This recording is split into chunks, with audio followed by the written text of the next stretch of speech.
Hello everyone, welcome to our channel math X Y जे।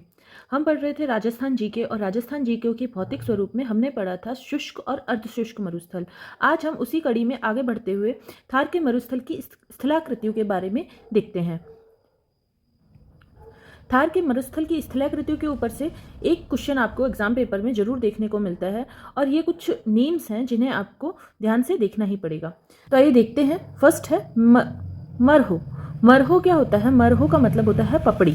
पपड़ी थार के मरुस्थल में विकसित बालुका स्फूत में वर्षा काल में निम्न गर्त में क्रमबद्ध अस्थायी झीलों का निर्माण हो जाता है, जिन्हें महरो झील कहते हैं। यहाँ उपजाऊ गाद मिट्टी मिलती है। यहाँ उपजाऊ गाद और मिट्टी मिलती है जिसमें बरानी कृषि की जाती है। जैसलमेर में इस प्रकार की झीलें अधिक है। तो जैसे थार के मरुस्थल में जो मिट्टी के टीले होते हैं, हवा के कारण वो मिट्टी के टीले जब एक जगह से दूसरी जगह उड़कर जा रहे होते हैं तो वहाँ बीच बीच में कहीं गर्त बन जाते हैं और जब वर्षा काल आता है तो उन गर्तों में पानी भर जाता है और वो एक अस्थायी झीलें बन जाती है। और जो वो उन झीलों का जो पानी होता है वो धीरे धीरे जमीन के अंदर जाता रहता है और वो जो जगह होती है वो नम मिट्टी या गाद मिट्टी बन जाती है। मतलब उस मिट्टी के अंदर तक पानी चला जाता है और उस मिट्टी के अंदर फिर वहां पे कृषि की जाती है, जिसे हम बोलते हैं बारानी कृषि। तो इस प्रकार की जो झीलें होती है मोस्ट ऑफ जैसलमेर में पाई जाती है, क्योंकि मोस्ट ऑफ जैसलमेर में ही रेत के टीले पाए जाते हैं। नेक्स्ट हम पढ़ते हैं बालसन। ये बहुत ज्यादा इंपॉर्टेंट है। बालसन क्या होता है? मरुस्थल में यह एक विस्तृत क्षेत्र में स्थित स्थलाकृति है। मरुस्थलीय क्षेत्र में छोटे छोटे पहाड़ों में मध्य गर्तों का निर्माण हो जाता है। तो मरुस्थलीय क्षेत्र जो कौन से मरुस्थलीय क्षेत्र है? जो पथरीले मरुस्थलीय क्षेत्र है, वहाँ छोटे छोटे पहाड़ों के मध्य गर्तों का निर्माण हो जाता है और इनमें वर्षा का जल भरने से एक प्रकार की झीलें बन जाती है। इन झीलों को हम बोलते हैं पलाया झील। ये पलाया झील का निर्माण हो जाता है, जिससे अतः बालसन 3 प्रकार के होते हैं। सबसे पहला बालसन जो होता है वो कैसा होता है? पलाया झील। ये बहुत ज्यादा इंपॉर्टेंट है। ये वर्षा से युक्त अस्थायी झीलें हैं। यह बालसन की तली में नमक युक्त जल की बनी हुई झीलें होती है। यह सामान्यतः शुष्क होती है, परंतु कभी कभी होने वाली वर्षा से इसमें जल भर जाता है और इसका क्षेत्रफल कुछ वर्ग किलोमीटर से लेकर सैकड़ों वर्ग किलोमीटर तक का भी हो सकता है। तो हम डायग्राम में देखते हैं कि पलाया झील हमें कहाँ कहाँ मिलती है। मोस्ट ऑफ जैसलमेर इलाके में हमें पलाया झील देखने को मिलती है। थोड़ा बहुत बाड़मेर में, ये भाप का इलाका है जो जोधपुर साइड में आता है, और बीकानेर में ये झीलें देखने को मिल जाती हैं। तो पलाया झील का निर्माण देखिए किस तरह से हो रहा है। ग्रेनाइट की इस तरह की जो है चट्टानें हैं, उसमें हवा के कारण ये अपर्दन होकर यहाँ से थोड़ा सा ये गड्ढा बन गया है। मतलब चट्टान यहाँ से थोड़ी सी क्या हो गई है? ढलान नुमा हो गई है। और इसके अंदर वर्षा काल में इसके अंदर जब जल भर जाएगा तो इसमें इस प्रकार की झीलों का निर्माण, अस्थायी झीलों का निर्माण हो जाएगा, जिसे बोलते हैं पलाया झील। अब नेक्स्ट डायग्राम में हम देख रहे हैं कि पवन की दिशा में यहाँ पे फिर से ये क्या हो गया है? गर्त का निर्माण हो गया है और इस गर्त में क्या भर जाएगा? पानी भर जाएगा। और पवन की दिशा में ही गर्त का निर्माण होता है हमेशा। जैसे पवन की दिशा ये है तो इस दिशा में इस तरह से गर्त का निर्माण हो जाता है। और ये देखिए यहाँ पे आपको पानी दिखाई दे रहा है। तो नेक्स्ट हम पढ़ेंगे पेडिमेंट। यही बालसन का सेकंड रूप है पेडिमेंट। पर्वत के अग्रभाग तथा बजदा के मध्य स्थित सामान्य ढाल वाली चट्टान की सतह को पेडिमेंट कहते हैं। इसका विस्तार कई किलोमीटर तक होता है। पेडिमेंट का निर्माण नदियों के अपर्दन द्वारा चट्टानों के कट जाने से होता है। बजादा और पेडिमेंट के ढाल में बहुत कम अंतर होता है, परंतु इसके निर्माण की दृष्टि से पर्याप्त अंतर होता है। नेक्स्ट पढ़ते हैं बजादा। पलाया और पेडिमेंट के मध्य पाए जाने वाले कम ढाल वाले मैदानों को बजादा कहते हैं। इसका निचला भाग पलाया से मिलता है और बजादा का निर्माण मलबे के निक्षेपण के द्वारा होता है और बजादा के ऊपरी भाग में मलबे की मोटाई कम तथा निचले भाग में मलबे की मोटाई अधिक होती है। नेक्स्ट हम पढ़ते हैं इंसेलबर्ग। इंसेलबर्ग क्या होता है? मरुस्थल में जल तथा पवन के अपर्दन के कारण बनने वाली छोटी छोटी पहाड़ियां और टीलों को क्या बोलते हैं? इंसेलबर्ग कहते हैं। मरुस्थल में जल और पवन के अपर्दन से क्या बन जाती है? छोटी छोटी पहाड़ियां या टीले बन जाते हैं, इसे इंसेलबर्ग बोलते हैं। और इनका विकास मुख्य रूप से ग्रेनाइट नीस प्रकार की चट्टान के क्षेत्र में होता है। लोयस। लोयस क्या होता है? वायु द्वारा उड़ाई गई जब धूल निक्षेपित होकर जमावों को लोयस कहते हैं। जब वायु द्वारा उड़ाई गई मिट्टी किसी एक जगह पे निक्षेपित होती रहती है तो उसे बोलते हैं लोयस। ये जमाव परत विहीन ढीले होते हैं क्योंकि इनमें मिट्टी के कारण बहुत ही बारीक होते हैं। इसमें जो मिट्टी के कण होते हैं, जैसे आपने देखा होगा जब आंधियां आती है तो हमारे घर में जो मिट्टी उड़कर आती है उसके कण बहुत बारीक होते हैं, क्योंकि जो भी हल्की सी हवा में उड़ जाए ऐसी मिट्टी के कण बहुत बारीक ही होंगे। तो ये जमाव परत वहीन और ढीले होते हैं क्योंकि इसमें मिट्टी के कण बहुत बारीक होते हैं और इसके कारण परतों का निर्माण नहीं हो पाता है। लेयर्स जो होते हैं पोरस होते हैं। अर्ग और इर्ग ये इंपॉर्टेंट है। इसमें सबसे पहले हमने अभी तक पढ़ाया था, उसमें अभी तक इंपॉर्टेंट पॉइंट्स जो आए हैं वो है प्लाया झील। उसके बाद हमने इंपॉर्टेंट पॉइंट पढ़ा इसेलबर्ग, इसे आपको ध्यान रखना ही है। और उसके बाद हम पढ़ रहे हैं इर्ग, ये बहुत ज़्यादा इंपॉर्टेंट है। बालुका से आच्छादित मरुस्थल को अर्ग कहते हैं और वनस्पति की कमी होती है और जगह जगह बालुका के टीले होते हैं और इसमें कई प्रकार के बालुका स्पूत पाए जाते हैं और जिनका विवरण पूर्व में दिया जा चुका है। तो बालुका स्पूत हम पहले से ही स्टडी कर चुके हैं। अब हमने जो बालसन पढ़ा था उसमें हमने क्या पढ़ा था, ये देखिए, ये यहाँ पे सबसे नीचे जो वायु के साथ अपर्दन के कारण चट्टानों में इस तरह से एक गड्ढा बन गया था। इसके अंदर वर्षा का जल जब भर गया था तो इस प्रकार की एक झील का निर्माण हो गया था जिसे हम बोल रहे थे पलाया झील। तो इस प्रकार से ये पलाया झील का निर्माण हो गया। इसके पास ऊंचाई वाला जो थोड़ा सा इलाका है उसको हम बजादा बोलते हैं, इससे ऊपर वाले इलाके को पेडिमेंट बोल देते हैं और ये आ गई हमारा पहाड़ी भाग। ठीक है, डायग्राम से आपको अच्छे से क्लियर हो गया होगा। अब नेक्स्ट पढ़ते हैं, बहुत इंपॉर्टेंट टर्म जो आती है वो हमारी आती है हमादा। हमादा चट्टानी मरुस्थल को बोलते हैं और इसमें धरातल उबड़ खाबड़ होता है जहां कई पर्वत और छोटी छोटी पहाड़ियां मिलती है। नेक्स्ट हम बात करते हैं रेग की। रेग क्या होता है? रेग यह एक मिश्रित मरुस्थल होते हैं और इसमें इर्ग और हमादा की विशेषताएं होती है। बावड़ी क्या होता है? ये एक इंपॉर्टेंट टर्म है फिर से राजस्थान के प्रोस्पेक्टिस में।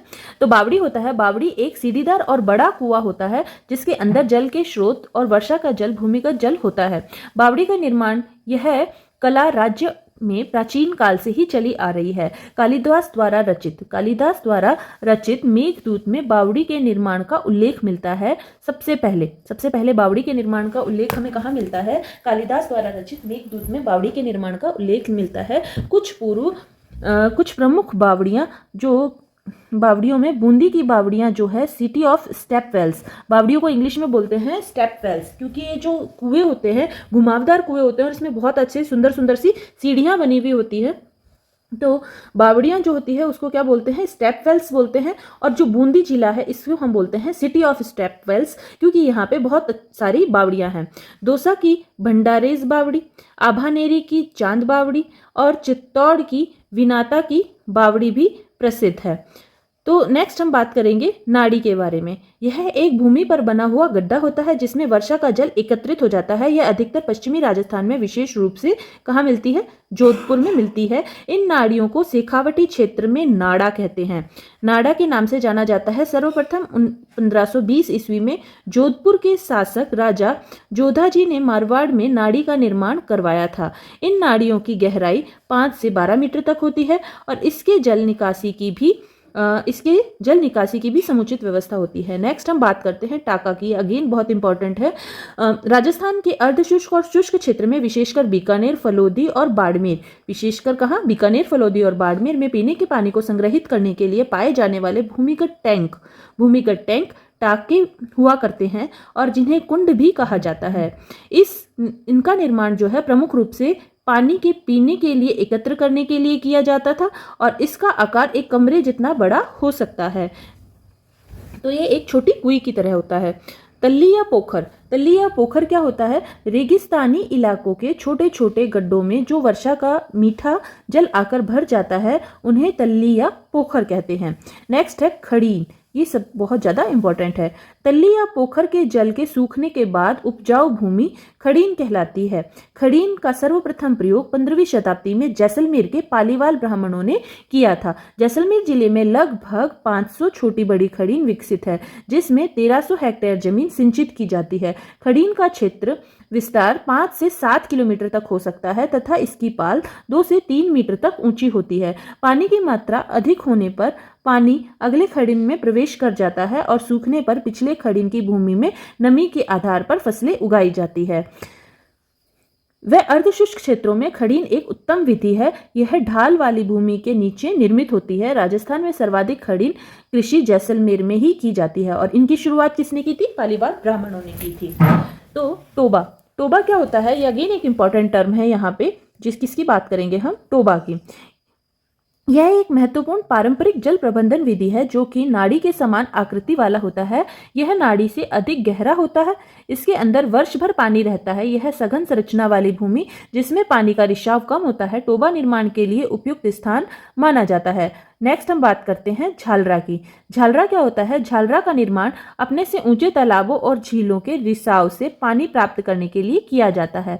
इसका पानी पीने के लिए नहीं बल्कि धार्मिक रिवाजों तथा सामूहिक स्नान आदि के लिए प्रयोग किया जाता है। ये आयताकार होते हैं और इनके तीनों ओर सीढ़ियां बनी हुई होती है। इनका प्रयोग आजकल बंद हो गया है। जल संचय की दृष्टि से इनका विशेष महत्व है। कुई तो अक्सर हमारे घरों में बनी हुई होती है। कुई या बेरी सामान्यतः तालाब के पास बनाई जाती है और इसमें तालाबों के पानी रिसता हुआ जमा होता है। इसकी गहराई 10 से 12 मीटर तक होती है और इसकी संख्या पश्चिमी राजस्थान में अधिक है। इसका मुंह लकड़ी के फाटों से ढका रहता है और ये ज्यादातर भारत पाक में लगी हुई सीमा वाली क्षेत्र में मिलती है। 1987 के भयंकर सूखे के समय जब सभी तालाबों का पानी सूख गया था तब भी बेरियों में पानी आ रहा था। राज्य के बीकानेर और जैसलमेर जैसे जिलों में कुएं का प्रचलन सबसे अधिक है। तो नेक्स्ट हम बात करते हैं नहटा की। नहटा क्या है? नाड़ी या तालाब से अधिकतर जलों की निकासी के लिए उसके साथ नहटा बनाया जाता है जिससे होकर अतिरिक्त जल जो है दूसरी नाड़ी या तालाब या खेत में चला जाता है। नाड़ी या तालाब में जल आने के लिए निर्धारित की गई धरती की सीमा को मंदार कहलाती है। जोहड़, ये अगेन एक बहुत इंपॉर्टेंट टर्म है जो कि एग्जाम में पूछा जा सकता है। शेखावटी क्षेत्र में और हरियाणा में, किस क्षेत्र में? जोहड़ जो है ज्यादातर शेखावटी क्षेत्र और हरियाणा में वर्षा के जल को संग्रहित करने के लिए परंपरागत साधन क्या होते हैं? जोहड़ होते हैं और इसका स्वरूप टाके के समान ही होता है। जोहड़ पशुओं मानव के लिए पेयजल का उत्तम स्रोत है। नेक्स्ट हम बात करते हैं रोही की। रोही मरुस्थल और अरावली श्रेणी की संक्रमण सीमा पर स्थित हरियाली नुमा पट्टी होती है जहाँ पे वनस्पति मिलती है। नखलिस्तान, ये अगेन बहुत इंपॉर्टेंट है। नखलिस्तान होता है रेगिस्तान क्षेत्र में जहाँ कहीं कहीं जल और वृक्षों की अधिकता होती है, जैसे कोलायत झील, कायलाना झील और गजनेर झील के आसपास हरियाली अधिक मिलती है। तो रेगिस्तान में ऐसे स्थान को नखलिस्तान बोलते हैं। औगार, आगोर। आगोर क्या होता है? नाड़ी में जिस रास्ते से पानी आता है उसे आगोर बोलते हैं। पानी आने का जो रास्ता होता है उसे आगोर बोलते हैं। तो ये हमने कुछ पानी संरक्षण की या जल संरक्षण की कुछ विधियां देखी है राजस्थान के प्रोस्पेक्टस में। और ये जो जल संरक्षण है, क्योंकि जल का जो समस्या है राजस्थान में बहुत बड़ी समस्या रही है पुराने टाइम में, और ये जल संरक्षण की विधियां इसीलिए इंपॉर्टेंट भी हो जाती है। तो यहाँ से एक क्वेश्चन एग्जाम में अक्सर बन जाता है। तो इस तरह से हमने अपना शुष्क और अर्धशुष्क मरुस्थलीय प्रदेश जो है पढ़ लिया है। नेक्स्ट हम पढ़ेंगे अरावली पर्वतीय प्रदेश।